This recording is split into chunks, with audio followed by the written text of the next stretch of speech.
So ఏమంటే రాజకీయ నాయకులు లేదంటే వాళ్ళ దాంతో పోల్చుకుంటే సినిమా ఎంత అండి చిన్నది. నేను అది చూశాను ఇది చూశాను సార్. కాబట్టి మీలాంటి వాళ్ళు పెద్ద పెద్ద విషయాల్లో మీరు ఇన్వాల్వ్ కావాలి, అవన్నీ వచ్చేలా చూడగలగాలి. అది మన ప్రత్యేక హోదా గురించి కానివ్వండి, లేకపోతే మనకున్న ప్రాజెక్టుల గురించి కానివ్వండి, లేదంటే రోడ్ల నిర్మాణం గురించి కానివ్వండి, లేదా పేదవాళ్ళ కడుపు నింపే పథకాలు కానివ్వండి, ఇలాంటివి కానివ్వండి, ఉద్యోగ అవకాశాలు కానివ్వండి, ఉపాధి అవకాశాలు కానివ్వండి, ఇలాంటివి మనం ఇవ్వగలిగితే కనుక దానికి ఏంటని మీరు కనుక చూసి దానికోసం ప్రయత్నం చేస్తే నిజంగా ప్రతి ఒక్కరు మీకు తలొంచి నమస్కరిస్తాం. అంతేగాని పిచ్చుకు మీద బ్రహ్మాస్త్రంలాగా సినిమా ఇండస్ట్రీ మీద ఏంటి సార్? దయచేసి ఇది పెద్ద విషయంగా మీరు దేశవ్యాప్తంగా ప్రొజెక్ట్ చేయడానికి ప్రయత్నం చేయకండి please. Thank you very much.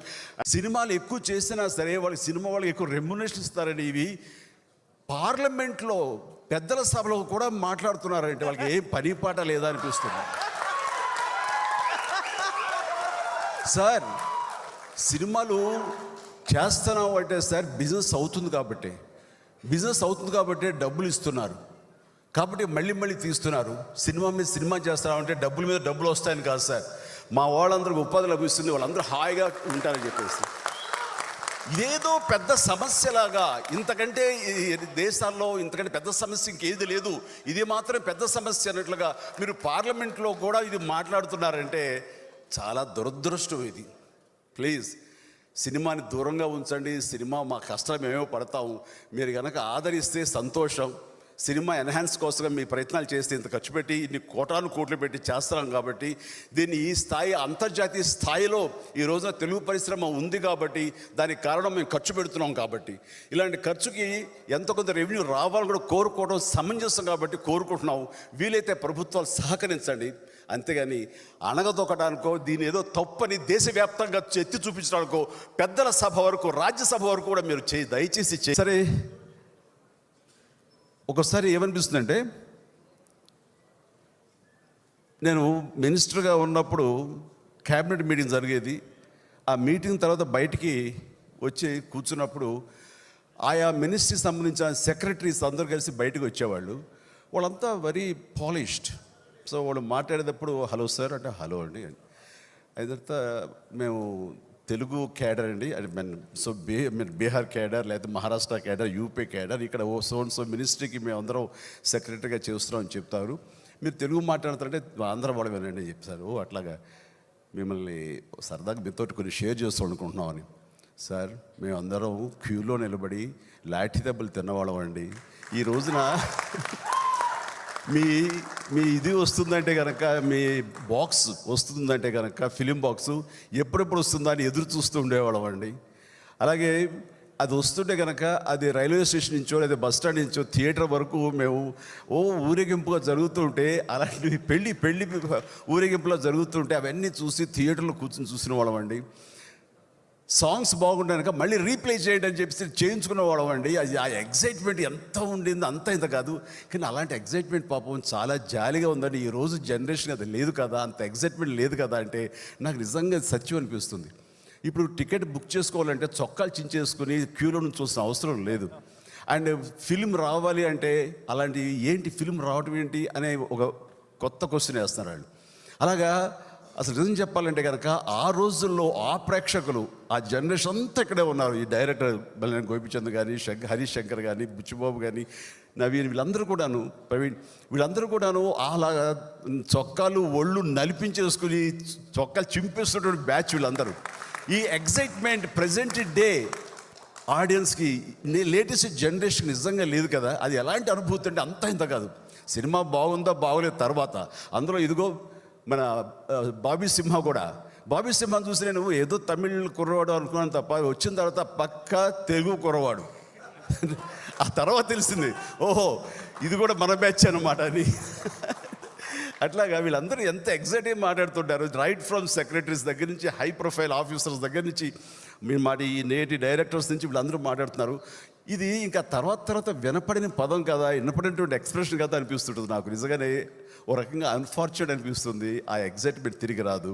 But ఈ రోజున ఈ 200 రోజులు వాల్ పోస్టర్ చూస్తుంటే నాకు అవన్నీ పునరావృతం అవుతున్నాయి, అవన్నీ మనసులో మెదులుతున్నాయి. సో అలాంటి ఎగ్జైట్మెంట్, అలాంటి స్పెషల్ ఫీలింగ్ నాకు ఈ వాల్టర్ వరే 200 రోజుల ఈ సందర్భంగా నాకు కలుగుతుంది. ఐఎమ్ రియల్లీ వెరీ హ్యాపీ అండి. ఇక సినిమా గురించి, బాబీ గురించి, ఇవన్నీ గురించి ఎన్నోసార్లు మనం మాట్లాడుకుంటూ ఉన్నాము. అలాగే నా తమ్ముడు, నా సోదరుడు, అత్యంత ఆప్తుడు అండ్ స్ట్రైట్ ఫార్వర్డ్నెస్. ఎక్కడ సరే స్ట్రైట్ గీత గీరంటే ఆ గీత ఇది మనుషులు ఎవరికి ఉంటుందంటే ఆ స్ట్రైట్ గీత ఓన్లీ రవితేజకు ఉంటుంది. మరొక మడత, మరొక లేయర్, మరొక ఆలోచన ఉండదు. ఇక్కడ ఏమనిపిస్తే అది అంటాడు, ఇక్కడ ఏమనిపిస్తే అది చేస్తాడు. That's it. ఇంకొకటి లేదనమాట. అందుకు నాకు బాగా నచ్చిన మనిషి, మనసు హాయిగా ఉంటుంది. అలాంటి వాళ్ళు ఇంకో మడతలో ఇవి లేని మనిషి అండ్ ఫెంటాస్టిక్. అండ్ తను ఈ సినిమా ఒప్పుకోవడం అనేది, ఈ సినిమా ఇంత స్థాయికి వెళ్ళడానికి కూడా మరి ప్రధానమైన కారణం మా తమ్ముడు. అండ్ చెప్పాలంటే ఇప్పుడు కాదు మా జర్నీ, తన అసిస్టెంట్ డైరెక్టర్గా ఉన్న సమయంలో హిందీ బాగా తెలుసు కదా అని చెప్పేసి నేను చేసే గ్యాంగ్ లీడర్ హిందీ వెర్షన్కి ఆజ్కా గుండారాజ్కి తను ఏదో హెల్ప్గా వచ్చిన వాడు బాగుంటాడు కదా, నా ఫ్రెండ్స్ ఒక క్యారెక్టర్కి వచ్చు కదా అని అనుకున్నాము. అంతే తడుగా ఓకే అన్నాడు, చేశాడు. ఈ రోజున నాతో పాటు నైట్ టైమ్స్ హిందీ వాళ్ళకి ఏదో పార్టీలు ఇచ్చినప్పుడు తను కూడా పార్టిసిపేట్ చేస్తూ హనీ హౌస్కి మనం వెళ్ళేవాళ్ళం. అలాంటి తను సుదీర్ఘమైనటువంటి దీంట్లో ఎక్కడో మాస్ మహారాజుగా ఎదిగిపోయి ఈ రోజున మేమందరం గర్వపడేలాగా. తమాషా ఏంటంటే నాకు గర్వకారణం ఏంటంటే మోస్ట్ బిజియెస్ట్ హీరో తను. సినిమాల మీద సినిమాలు చేస్తూ కంటిన్యూస్ చేస్తున్నాడు. అది ఈ రోజుల్లో అంత ఓపిక, అంత ఇది ఎవరు లేరు. అలాంటి సమయంలో మళ్ళీ నేను అది అందిపుచ్చుకున్నాను. నా తమ్ముడితో పాటు ధీటుగా నేను ముందుకు వెళ్ళగలుగుతానంటే కనుక నాకు అంత ఆనందం కాదు. అనే నెక్స్ట్ ఇయర్ నాది 5 ఫిల్మ్స్ వరుసగా ఉన్నాయి, మీకెన్ని అన్నాడు. ఇంకా లెక్కెట్టు వెళ్ళేది 2 మాత్రం గ్యారెంటీరా. ఒకటి సుష్మితకి చేస్తున్నారు ఒక సినిమా. సో ఏమంటే రాజకీయ నాయకులు లేదంటే వాళ్ళ దాంతో పోల్చుకుంటే సినిమా ఎంత చిన్నది. నేను అది చూశాను, ఇది చూశాను సార్. కాబట్టి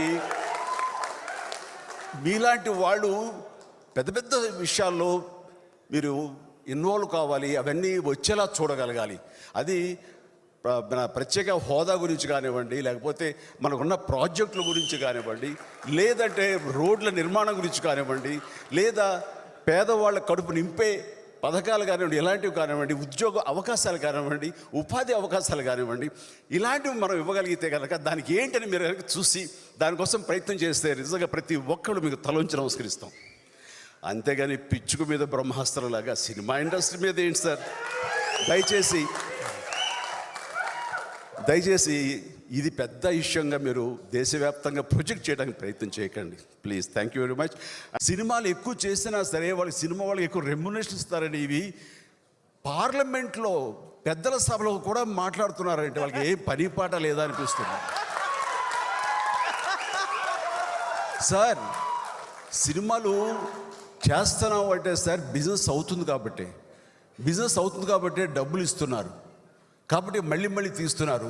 సినిమా మీద సినిమా చేస్తున్నామంటే డబ్బుల మీద డబ్బులు వస్తాయని కాదు సార్. మా వాళ్ళందరికీ ఉపాధి లభిస్తుంది, వాళ్ళందరూ హాయిగా ఉంటారని చెప్పేసి.